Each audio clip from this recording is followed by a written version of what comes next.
We are live for another Ovadia Heart Health telemedicine live stream. Today I'm thrilled to have as my guest Dr. Ben Bocchicchio. Really been looking forward to this. We are going to talk about 15 minutes to fitness. Before we start talking, I need to put up the medical disclaimer per our lawyer's instructions. Any services or information provided on this telemedicine live stream is for educational or informational purposes only and not a substitute for professional advice or treatment by a licensed healthcare professional.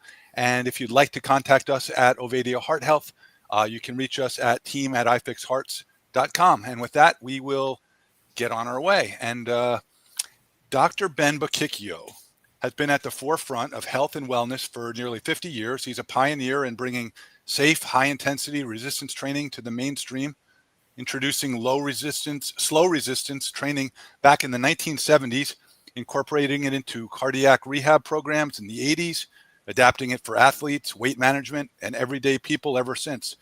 He's published more than 200 articles, sold more than 300,000 smart training DVDs, and his acclaimed book, 15 Minutes to Fitness, distills decades of research and practice into simple, sustainable plan that works for people of all ages. So with that, I'm going to get into it and let Dr. Ben explain what 15 Minutes to Fitness is all about. Dr. Ben, Yes. I've been recommending your book to my patients at Ovadia Heart Health because so many of them struggle with time, motivation, and confusion around resistance training, and your book makes it simple. But can you tell our audience what it's all about? What does 15 Minutes to Fitness do? How can it benefit people? And I've got a whole list of questions I would love to have answered. And I know I have a lot of Ovadia Heart Health people listening in today. Good. Yeah. Well, basically, I've studied exercise and been involved since I was a kid, and having relatives in the field that were teachers and trainers, and so I think I've done some real studying over the past. Well, probably I started almost 70 years ago looking into this stuff as a kid. I loved it. And I tried to develop, and there's all kinds of programs. I'll be the first one to tell you that this is not the only way to exercise. There are plenty of ways to exercise. There are plenty of ways to exercise poorly. And there are some exercise plans that work fairly well, and I have no problem. I kind of challenge any exercise protocol when I use these 4 assessment tools. 1 is safety, 2 is productivity, 3 is efficiency, and 4 is long-term maintenance. So 1, safety, you never want to do something that's going to hurt you. So by the slow training that I developed in the 70s, we've reduced the forces and the things that really mechanically are deleterious, can hurt you, down to an absolute minimum. Okay, so the safety's there. The productivity, when you do an exercise program, I would assume you have an objective or a goal. And in the case of resistance training, we want to increase muscle activity, strength, size, metabolic rate, metabolic health, and we want to improve endurance or fitness, which we call, maybe measured by VO2 max, if that's not too in the weeds. Thirdly, we want to be efficient about this. If this is going to be something that, requires that you become a shaman priest and live in a monastery, you're not going to do it. So this is literally only 15 minutes twice a week. And it's not that it's so simple. It is simple, but it's not easy. It's a challenge, and it should be a challenge, and that's what exercise should be, is a challenge that's safe and productive. And lastly, since I've had this program going now for over 50 years, the long-term adherence rate is enormous. We have many people that have been doing this for 50, 40, 30 years and continue doing it till the last day.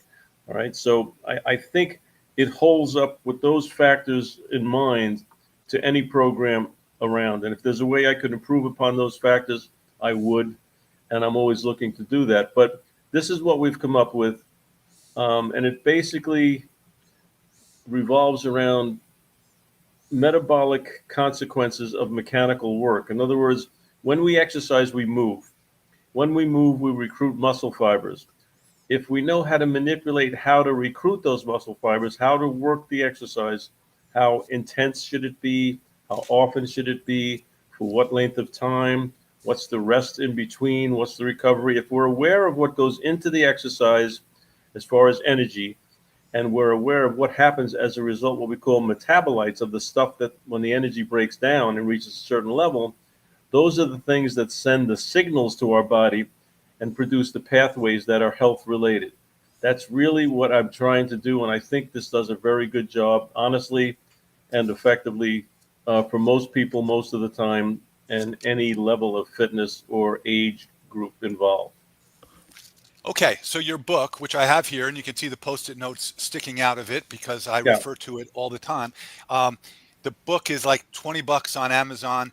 Um, it does a great job. I've read it more than once. But my question to you is for somebody that is in their 50s, 60s, 70s, or beyond, who sees the value in engaging in a resistance training program. What is the first? What is the best path for them to get started on your program? Like, should they buy the book first? Should they watch one of your videos? Yeah, I mean, they have options. I wrote that book to be kind of self-explanatory to the average person. Um, it's not too technical, I don't think, and I think we produced a nice effect as far as showing and explaining each exercise, what goes on, the beginning of the movement, the end of the movement, what we're trying to accomplish, the objective of each movement, why we have the movements organized in the manner that we do. So I think the book is a good start.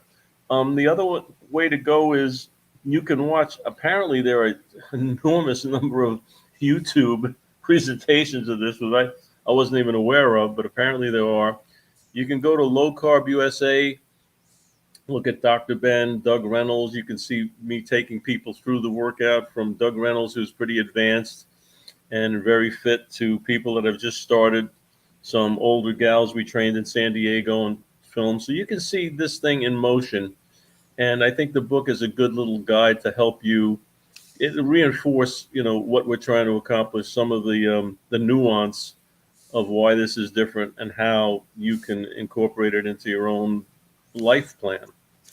What I'm going to do is put the link to some of those things you mentioned in the notes in this when this is recorded. It's going to be on YouTube on the iFix Hearts channel, and I will put those for anyone that's listening to the recording. I'll put those in the notes so people can find the videos of you demonstrating and in a very, very well done videos where you're showing Doug and other people how to do the actual exercises. Just say hypothetically, say you got a 50-year-old guy that hasn't, he, by his own description, has let himself go. He wants to start doing this program. How many, I know you don't nail it down to one specific number of exercises. You have some examples. If you were to say like a starting program is 10 exercises done in sequence enough? Is that a good amount? And maybe just describe Yeah. the plan for that guy. Depending on the modality. In other words, depending on if you're doing bands, if you're doing Nautilus machines, if you're doing a total gym, if you have other devices that you can use, you're looking probably, honestly, between 6 and 10 at the most exercises. The idea is to work all of the major muscle groups in your body in their primary functions. In other words, muscles can do a bunch of different stuff, but their primary basic functions in sequence of large to small muscles, because we have what we call a global and a local effect. So you're not only getting stronger, but you're becoming more fit, more capable of taxing the support system of exercise, which are the cardiovascular system, the respiratory system. And then when you get into the weeds, the recovery has to do with the endocrine system. And also, we know the skeletal system. This is the greatest tool you have for osteoporosis. And one little note, and Nicky Norwood had this in one of his presentations, and I know this, but he said it so clearly that exercise, resistance exercise, really is the only way that the body can produce more myocytes, and those are heart muscle cells. The only way we can expand and improve upon the heart muscle cells is through exercise. And that's just, I mean, I've said it before, the cardiorespiratory system cardiovascular system is involved in responding. But that, if you think about it that way, it's pretty cut and dried. I mean, there's one way to make your heart stronger, and that's really through exercise. And this exercise does that, as well as conventionally, improving skeletal muscle strength and endurance and function. Okay, well, that's really important, and something that's of very, very much of a concern for a lot of the people. Should be of concern to everyone, but people that come to Ovadia Heart Health often are particularly concerned with their heart health. So Sure. that is really important. Now, talk to me a little bit about the beginning phases, because that's when I'm dealing with these patients. In terms of safety, I know you talk about the routine, the movement being safe. Are there any special precautions that someone needs to take even above and beyond in the first week or first session to avoid overdoing it? Yeah, Chris, general, common sense and rules of thumb. No exercise should cause pain in a joint, in a muscle. It can be uncomfortable to get to fatigue, but that's just discomfort. That's, like a taxation kind of a feeling. You got to be able to differentiate. There should be no pain. There should be no sharp pain. Oh, I feel it here. My arm hurts, or my elbow hurts, or my knee. None of that. So you want to find pain-free ranges of motion in the exercises. And there are some adaptations that might have to be. I mean, I'm a guy with 17 orthopedic surgeries, so there's almost no exercise that I can do without some nuance of position or posture or technique. And so that's the first thing. And when you're first starting, relative to having done nothing, almost anything that we do is productive. That's the catch a little bit with exercise programs. Almost any exercise program you do, even if it's poorly designed or popularly designed for some notion, okay, is going to produce a result, because relative to nothing, anything is productive, and it's more intense and will incorporate the recruitment of muscle fibers that you haven't used. That's really what we're trying to do. We're trying to make the body direct it to do something it's not used to in order that it adapt upwardly, becoming stronger, have more endurance, have more metabolic capacity for good stuff happening.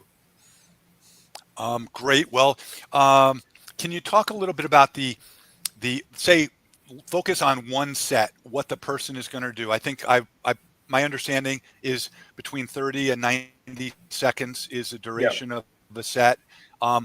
What does that set look like? And specifically, what does failure look like? What does that mean? Okay. Now, it's interesting. I'm just finishing up, or 3/4 of the way through this, describing this in almost ad nauseum detail in my new book. So I'm describing this set, and I'm going to put a section in this book on the rep, on maybe 4 or 5 pages on one repetition, okay, what goes on. But for example, we know a few things about muscles. This is basic muscle physiology. This is not Dr. Ben. This is for real in textbooks. We know that we have different kinds of muscle fibers that have different levels of strength potential and different levels of endurance. The more endurance a fiber has, the less strength potential. The stronger it is, the less endurance potential, which, if you use a running kind of analogy, if you're sprinting, you can't go far. If you're walking, you can go pretty far. And all those different activities require a different set of muscle fiber, skeletal muscle fiber recruitment patterns. That's what I'm talking about. How do we tax the muscle? So we call this high intensity because it seems that if we look at the physiology, that if we get to use what we call the highest intensity, I call them the fight or flight, life or death muscle fibers, if we get to use those to a point of what we call momentary failure in a safe, productive way, and that usually is going to take us somewhere between 30 and 90 seconds, and that's dictated physiologically. Okay, we can only fuel this kind of demand for tension or for force for a very short period of time. But having done that, having accomplished that, what we call muscle failure, so suppose you were doing a set of repetitions for your bicep, a bicep curl that's pretty familiar with most people. maybe the first 2 repetitions seem tolerable. By the 3rd or 4th, and these repetitions, don't forget, are taking between total up and down between at least 10 seconds and sometimes as much as 30 seconds or more, okay, depending on the range of motion, the movement. I have students, I have patients that can finish a set in 2 reps, and that will take 60 seconds. That's how slow they move, okay? But what's really important is that the movement is slow, the tension is constant so that the muscle can't rest. When we're lifting the weight and when we're lowering the weight or the resistance, we want to maintain constant tension. We don't want it to rest because we're really trying to build up this fatigue and build up the byproducts, these chemicals basically, and enzyme shifts to a point where the muscle can't continue to move the resistance, okay, to complete the repetition. That's called mechanical failure. And that'll happen between, and again, I'm not a numbers guy, but let's go with it, between 3 and 6 repetitions in almost every case.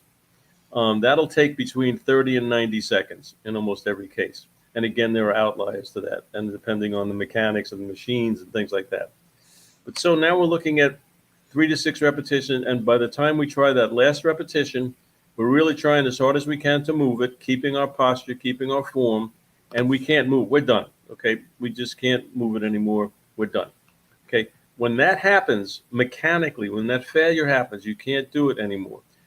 That correlates very tightly with meeting the metabolic threshold internally to produce an upward adaptation. That seems to be, and more, Chris, especially in the last maybe 5 years or so, they're saying, oh, it doesn't matter what you do as long as you take it to failure. You never heard taking it to failure in science and in studies. Now almost everybody's going to failure. Some people are going to failure in 15 reps, and they're talking about what happens when you do that. And okay, but that point of failure is important because that's telling you you're imposing on your body something that it is not used to, and a healthy response in anybody at any level that has decent function, okay, who's not sick, okay, will adapt upwardly, will adapt so that the next time they encounter this demand, they'll be more capable of handling it. That's what, cause and effect is all about. That's what stimulus and response is all about. That's simply what we're trying to do. And in this system, I've tried to make nothing superfluous. Everything that we do, every move, every nuance, I want it to be towards a productive outcome for that particular set, for that set of muscles, and then continue that from large to small muscles for 6 to 10 exercises, depending on the availability of equipment and some mechanical preferences. But that's as simple as it is. And that's going to take you, once you start, okay, in the beginning, understand you're going to have to rest, you're going to have to organize. The workout could take you 20 minutes. I have some people that are as low as 12 minutes, okay, and get it done. And I'm telling you, it's for real. Nobody asks for a 13th minute, okay? So it's as hard as you can work. Okay, if you haven't done anything before, number one, you don't even know, you can't kinesthetically feel what's hard because you're not used to it. Something very minute as far as exposure might be hard to you. And at that point, that's probably going to recruit the muscle fibers that we want. I give the example of a 400-pound guy who hasn't done anything in 35 years. And they say, well, geez, high intensity exercise is going to be dangerous. No, if I take that fellow and he can walk, and I put his back against the wall and he bends his knees 10 or 15 degrees in a wall seat, within 20 seconds, he'll probably have to recruit his type 2b muscle fibers. He will fail, and he has just done high intensity work for his legs. Okay, that's as simple as it gets. Or if I give him a band and I tell him to do rows with 40 pounds, 50 pounds, it's nothing for him because he's been moving his big limbs around, but something even light, and he gets to failure within 90 seconds. He's done high intensity work. I mean, that's what it means. High intensity is relative to what you are normally capable, therefore taxing muscle fibers that only come into play in, quote, emergencies. So what we're trying to do in reality is create a safe emergency in every major muscle group in your body, again, from large to small muscles.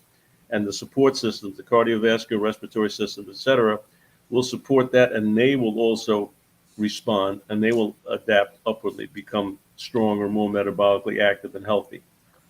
Okay, we're talking about Dr. Ben's book, 15 Minutes to Fitness. It's available on Amazon. If you just search 15 Minutes to Fitness and make sure Dr. Ben's name comes up, and it will, you then just go and you can read about the book and place the order. It's a quick, easy process.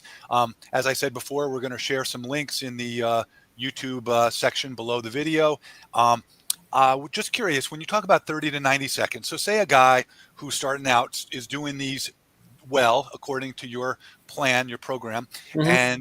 and he starts with what say 50 pounds on a given weight, and or 5 pins on a Yeah, machine, machine. Yeah. um, and so he does this for a couple of weeks, and all of a sudden he's doing it quicker. Is there a time, like when should he know that he needs to increase the weight to the next Okay. level up? Okay. So what we're really measuring the effectiveness and the relevance of the resistance is by time under tension, time under load. Okay. So let's say he's moving slowly. Now, understand the reason a video is good is we're talking a lot slower than most people think. Okay, if you time a rep 5 seconds up, 5 down, or 10 up, 10 down, you'll see what we're talking about. Okay, and it depends again on the range of motion. So again, I hate numbers, but I'm trying to give you some kind of framework here. Um, if you're moving slowly and you're going to sustain that load for more, certainly in the beginning you might go a little longer only because you're not used to it, and that's fine. I want everybody to start conservatively. I wouldn't mind if they use a lighter weight and get a little more load time, but they'll quickly learn that they can increase the load, maintain the form, and that it's going to decrease the load time that it takes to reach failure. Okay, so that's where we start. So now when you can reach that time, okay, say it's 90 seconds, and it might be less, it might be a little more, but whatever it is, and you reach that failure, then you know you can add resistance. I suggest adding resistance in small increments. Okay, it depends on the weight.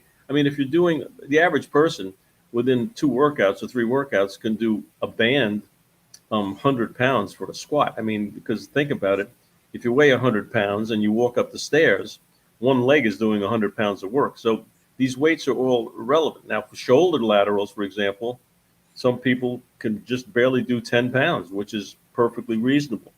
So you're not going to raise a 10-pound resistance and a 100-pound the same way. You may raise the 100 pounds 10 or 20 pounds, and you may have a tough time raising that 10-pound even 2 or 3 pounds. So you have to find something that's the next impediment increment to what your level is, and that depends on the machine. Again, machine available, the bands you can fiddle with a little bit by stretching them less or more, things like that. So yeah, you do want to increase that resistance.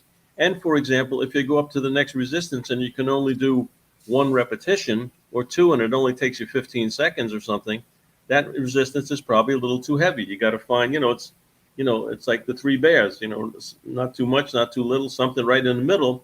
And again, use common sense, but use those parameters, honestly. And I think that's a pretty good way to guide the effort.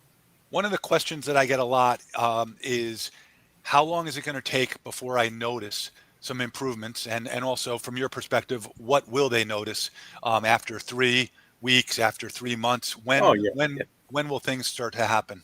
What's nice about this system historically is that within 3 or 4 workouts, okay, so within the first couple of weeks, 3 weeks at the most, you will see and feel the difference, because muscles, especially if you're just starting, because again, relative to what you've been doing, which is very little, this is going to be a pretty potent medicine that's going to require your body adapt kind of rapidly. It's really self-protection. It's how the body sustains its homeostasis, or its level of sustaining metabolic effort. Great, thank you for that. I just want to, Dr. Ovadia asked me if I would put up on the screen for the 435 people that are listening live. There's a link. If you go to the link ifixhearts.com/livestream, you can get a free copy of Dr. Ovadia's book, Stay Off My Operating Table, and that's this book, which I also refer to often. Yeah. Just go to ifixhearts.com/livestream and you'll get a free copy of the digital download. once again, I want to remind people what we are talking about, because if you just joined us, it's Dr. Ben Bocchicchio's 15 Minutes to Fitness, available on Amazon. And I'm going to share the links to the videos in the description of this video. So with that, let's just continue. I got a few more questions here. Sure. Let's see. Do you personally have any preference between what form of resistance people use? I know in your book you talk about free weights, body weight, machines, and bands. So there's 4 different ways you can do this. At least, maybe there's more. I don't know. But do you have a preference? What's easiest? What's most efficient? For starters, for economy, and I'm kind of new to the game. New meaning the last 5 years since I started doing this remotely. I think bands. You can get a good set of bands for $25 on Amazon, and you can do a real nice workout. I mean, and then that's a modest expenditure, and you can get. And I was surprised initially with the results that I got from people that done nothing before and just started using bands, and some people got way stronger than I assumed, and it was equivalent to, now if I had my ideal, if I wound up in heaven, what would I want? I would want kind of Nautilus machines. I would want variable resistance selectorized machines where each machine was designed for that particular muscle movement, muscle group. But that's, again, not obviously not necessary, but that I do like that. I like the total gym for a home gym. I have equipment in my own studio at home, and I probably do half of my exercises, and my clients do 100% of their exercises on the total gym. And I have Nautilus machines and bands and barbells and dumbbells. So anyway, I think you take whatever is accessible. There are some, like I have a couple of clients using this tonal machine, which I didn't, know much about. It's great. I mean, it's like $5,000, but I mean, it's phenomenal. You can do all kinds of things with it. Anything that provides good resistance, and dumbbells and barbells are fine. Bands are fine. Selectorized machines at the gym that you go to are fine. The basic tenets of the exercise technique, the slowness, the isolation, the form, the working to failure, the large muscles to small muscles, that seems to be the main key, independent of the modality or the kind of equipment that you use. Whatever is most again, what's the best exercise you can do? The one that you will. So whatever is accessible to you and is the least problematic using, use it. Okay. And then you may want to change at some point in time. That's completely individual. One thing about the bands is particularly useful for people that are traveling. Like if you're going to a hotel or something. Now, if you have a great hotel gym, you might not need it. But I've been in, some places where there's a great hotel gym. I've also been in places where I thought there was going to be something decent and there's nothing there. Yep. And I do push-ups on the floor. But if you have a set of bands, you can work all the muscles. And for me, without the bands, it's like body weight squats, and I'm not that creative. The bands really help. And let's see, I want to, there's obviously some, if you want the benefits of a 15-minute workout or 20 minutes, as the case may be, you do have to do things differently than what the typical workout looks like, where people go to the gym for an hour and a half and they scroll their phone between sets and they do 6 sets of each exercise. And I think you've articulated this many times, like they're wasting a lot of time. They're not getting their muscles to the point where there's going to be a response for a lot of those sets. And then maybe they get to that point on the last set or something like that. But what my question is how do you convey to someone how intense they have to be? I mean, you can sort of see it in the videos when Doug Reynolds is pushing. You can see the pain, or the not pain, but the stress. It's a task. It's difficult. You're working again. Your body is responding by saying, "Are you sure you want to do this? This is getting near my momentary potential." And you're saying, "Yes, I do." Okay. So yeah, it takes some discipline. It takes some honesty, knowing that you're working hard. Okay.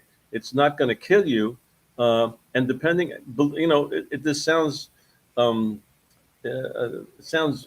strange, but the stronger you are, the hardest this is. The harder this is. I have some real elite, and I've trained gold medal, world record holder, all pro, major pro league MVP people, and those people are working as hard as they can. And I have people that have done this workout in a wheelchair, or 4 weeks after orthopedic surgery, or as cardiac rehab. So the spectrum, the concepts are working harder than you used to, safe activity, good form, good technique, working to failure. And then the real benefit is that if we're stimulating what it is that we want to, as far as the progression metabolically, meaning the shifts that are going to happen in your chemistry, okay, it takes a couple of days for this to happen.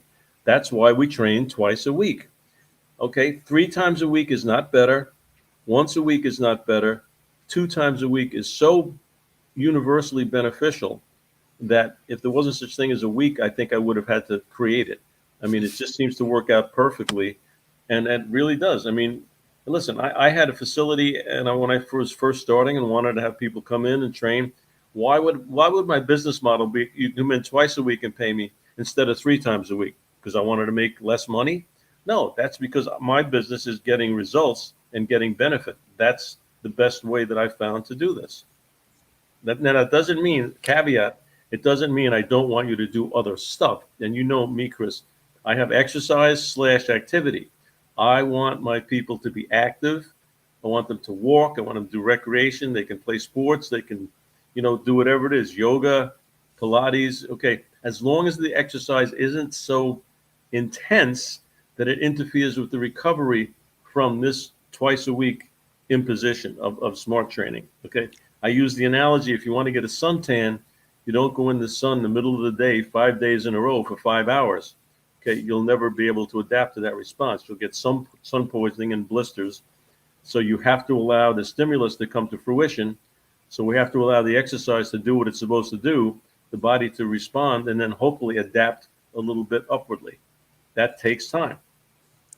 Just curious, I've heard a lot about the benefits of high intensive interval training. Where does this fit in?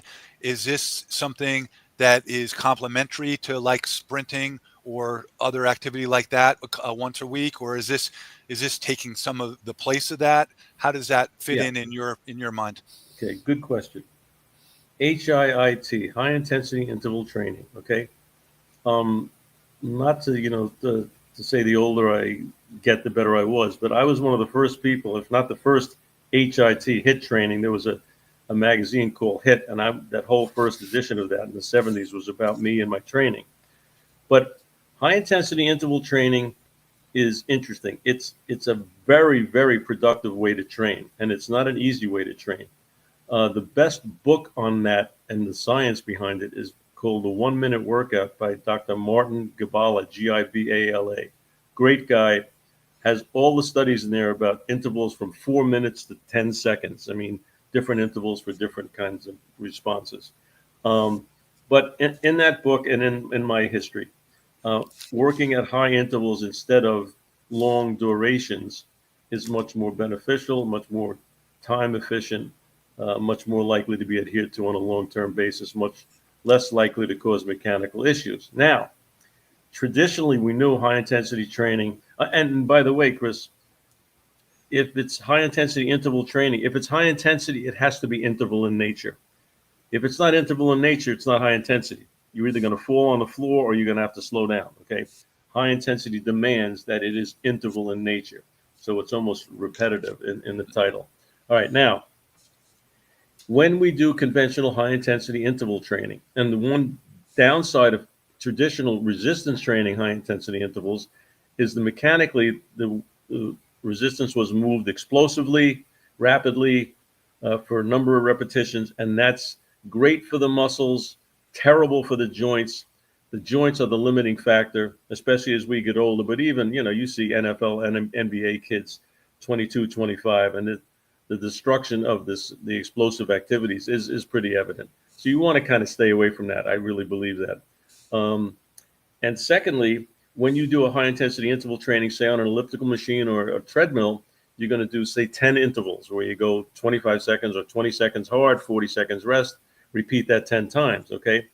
I contend that by the time you get to the fourth or fifth or certainly sixth interval, you're working as hard as you can. It's really demanding. It's really taxing, but you're no longer capable of working at a high intensity. It's just hard because you have pre-fatigued these muscles so severely, they can't really work and recruit the muscle fibers we want to. They won't respond. They're not capable. Okay. Again, it's hard, it's taxing, it's brutal, but that's not what defines high intensity. What defines high intensity is the way we recruit muscle fibers, to what level, to what degree, and take those muscle fibers to failure. But my high intensity interval training, this SMART training, does the intervals as follows. With a fresh set of muscles for each interval, fresh and capable set of muscles. I work my quadriceps, interval 1. I work my hamstrings, interval 2. I work my upper back and lats, interval 3. I work my shoulders, interval 4. Work my pecs, interval 5. Biceps, try. All right, so now I've worked my intervals, demanding centrally as much as any interval on a treadmill will, okay? A different exercise with a fresh set of muscles capable of working at a high intensity, recruiting those fibers. And I get not only that cardiovascular, cardiorespiratory response, but I also get a local effect that you cannot get from doing conventional interval training. Oh, great answer. So that's really helpful. Thank you very much for that. I would love to give you an opportunity, and I think our listeners will definitely appreciate your thoughts on what happens. You usually you deliver presentations at like Symposium for Metabolic Health, where you just were 2 weeks ago in San Diego, Coronado, and you gave a great presentation. You talk about a lot of this stuff at a fairly high level scientifically. You've now explained a lot of this stuff for a person that's like practical. But when it comes to how the person is going to use this to improve their various aspects of their health, including their insulin resistance, including their heart health, and any other things that you think are important, like the takeaway as to why someone that is trying to get, the most quality of life, the most health span, where does this help from a little bit of a science-backed explanation? Okay. All right. So, not to plug it, but my next book is about longevity, and it's called Get Strong, Live Long, and Die Laughing. Okay. And the main theme of that book is that muscle strength and maintaining that is very crucial. In a study done in 2006 in the British Journal of Medicine, Ruiz and Blair took 12,000 subjects and tried to find what were the most pertinent correlative characteristics to longevity. And they found that it wasn't obesity, it wasn't diabetes, it wasn't smoking, it was muscle strength. If you're in the top third for your age and gender in muscle strength alone, you are nearly 40% less likely to die of cancer and nearly 40% more likely to live to be 100. So the number one correlative to longevity and health span is muscle strength. And if you think about that kind of practically and simply, Chris, if your muscle strength can demonstrate, if your muscles can demonstrate this strength potential, okay, then what has to be happening? That means your cardiovascular system, your respiratory system, your nervous system, your endocrine system, all have to be able to work at a high level to support that demand that the muscles make. So it's a very, very good indicator, and it's probably the primary indicator of overall metabolic fitness and wellness. The two factors put together, VO2 max, which is basically fitness, which fitness comes from exercise and the application of exercise, and strength, which comes from the application of exercise, those two factors alone probably make up more than 80% of the most sophisticated anti-aging program you can buy for $5,000, $10,000 a month. Okay, if you're fit at your VO2 max, and this exercise that we do with this 15 minutes will improve VO2 max multiply higher than if you're doing what we call conventional aerobic exercise. In fact, during the recovery from this routine, this exercise, this 15 minutes of fitness, you will be in the most aerobic state, theoretically, that you can ever be, which means once we start to recover from this after 10, 12, 15 minutes, we are purely aerobic. We are fat burning at a higher rate than we will be during any other phase of activity or through the course of the day. So it is totally aerobic at some, not totally, but completely aerobic as far as what we can do with regard to being fat burning on a pure basis. Okay, you're never going to. There's a thing called the respiratory quotient, which I think is a great measure, and it just says how much fat am I burning, how much sugar am I burning. It gives us a number. That number goes from 0.7, which is pure fat burning, to 1.0, which is pure sugar burning, and usually most people are in the middle. After you get done with one of these exercise protocols, at some point in time, you will always be burning more fat than you were when you started this. Okay, that happens every time. And to me, that's most people are trying to lose fat, burn fat, increase the rate at which they utilize fat, become a pure fat burner. We know it's a cleaner fuel. And this thing produces that response in spades. Oh, awesome. Just curious, something clicked in my head here as you were talking. Tell me about the oldest person that you've seen benefit from this program. Any idea how old? My oldest patient client, I think, was 94. And you saw results for that from that Yeah, 94-year-old? I'll give you an example right now of somebody I've been training for, I guess, 7 or 8 years. He started with me when he was 77. Pretty fit. I mean, active golfer, not heavy or anything, very conscious of, eating well and doing things. And he was okay. I mean, he wasn't frail or anything like that. But that guy, now he's 80, going to be 85, I think, this fall. He has gotten, I swear, he has gotten stronger every year. And I cannot believe the workouts that he does. It would challenge, a very fit 40-year-old. And I have a few of them. I mean, even now. I mean, the reason I have older clients and patients, because a lot of them stuck with me from the time we were all younger, and some of them for over 30 years, But they continue to get great results, and put muscle. This is something when I was taught in school. After a certain point in time, age, you can't increase muscle volume, muscle mass, and strength, and we see that all the time. You can increase muscle strength if there's function.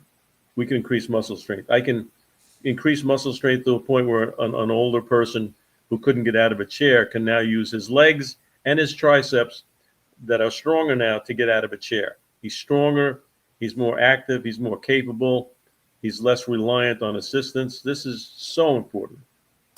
Well, thank you for that. And I asked that question deliberately because I have witnessed people have told me that they're in their 50s and they tell me that they're too old to do this. And I am well aware that not only that you have stories that are people in their 90s, but I've also met and seen people who have had, victorious experiences, who, I'm 61 and I've met people that could smoke me in the gym who are 20 years old. It's like ridiculous.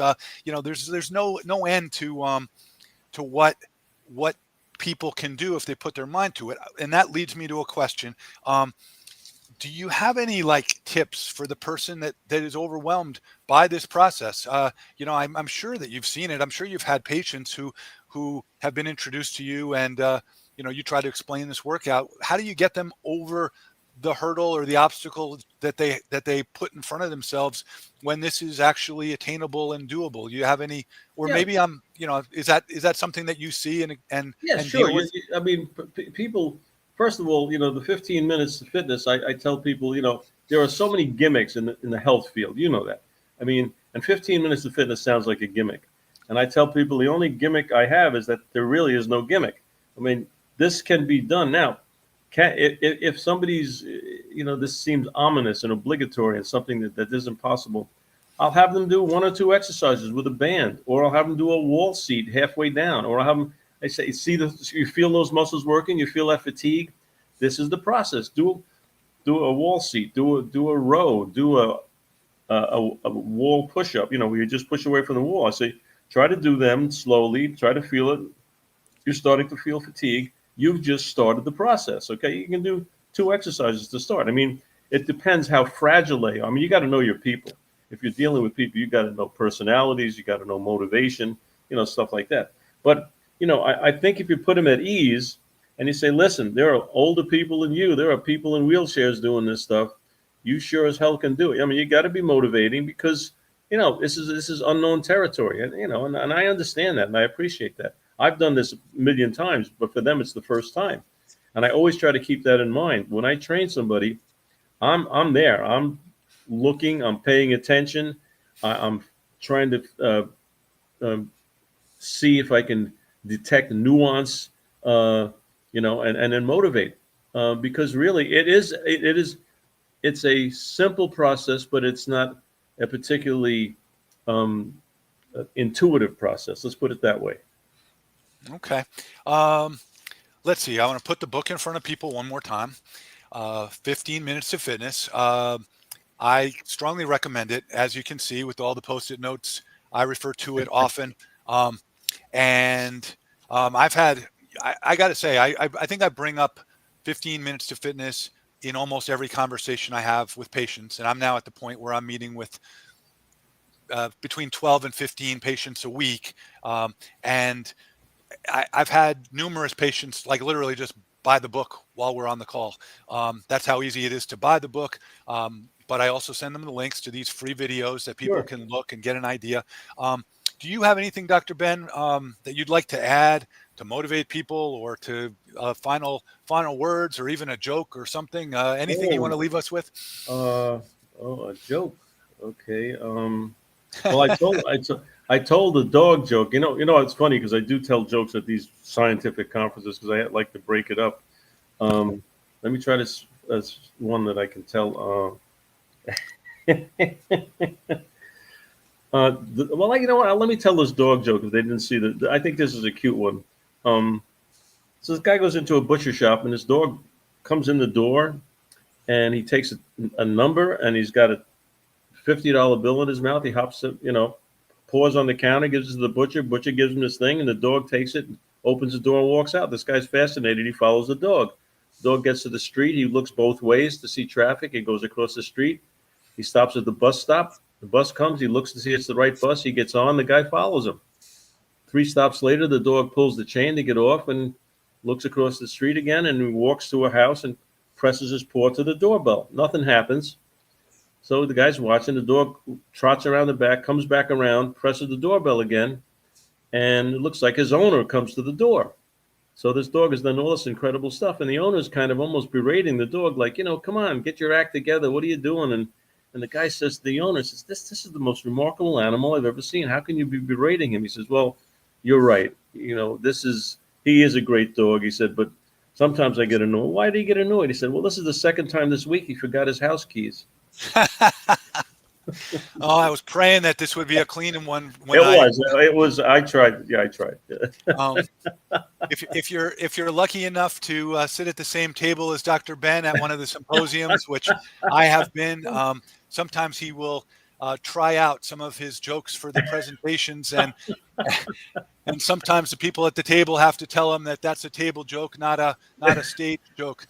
But anyway, I've really enjoyed this. Do you have anything else you'd like to leave people with? Inspiring words about 15 minutes? And the thing is, Chris, not to muster up business because I've been semi-retired for a long time, but people can get a hold of me on the phone. I'm willing to answer questions, and help them. That's fine, or email and all of that stuff. I think it's fine. People have my phone number, and if I'm available, I answer. If not, I'll call back at some point. But I do consults with people just to get them started, or I can send them to somebody in their area. Again, I'm not trying to muster up business. Believe me, I got plenty to do. But we're accessible. That's one. I mean, like Dr. Ovadia, yourself, myself, Krishna. I mean, all these. You got great people here that are. And my advice is take advantage of them. These are good people. They really want to help you. They're not trying to sell you some crazy idea or program. It's if you have the opportunity, if you have the least bit of inkling, try to get a hold of us, and we'll try to set you on the right path. And one more time for anybody that wants to get a copy of the digital download of Dr. Ovadia's book, Stay Off My Operating Table, just go to the link, ifixhearts.com/livestream. It's been a real pleasure, Dr. Ben. I always enjoy talking to you, and I really appreciate you taking an hour out of your day and giving it to us and informing us. You've answered so many questions that I hear over and over again, and you certainly provide better answers than I can. So I appreciate it very much. I'll just share the link to this video, and it will help everybody. All right. Well, keep up the good work, Chris. And anytime, I'm going to send you some excerpts from my book that I've just written. I think you'll get a kick out of it. I can't wait. Say the title one more time, just so people know what's coming. It's Get Strong, Live Long, and Die Laughing. Can't wait. Can't wait. All right, kiddo.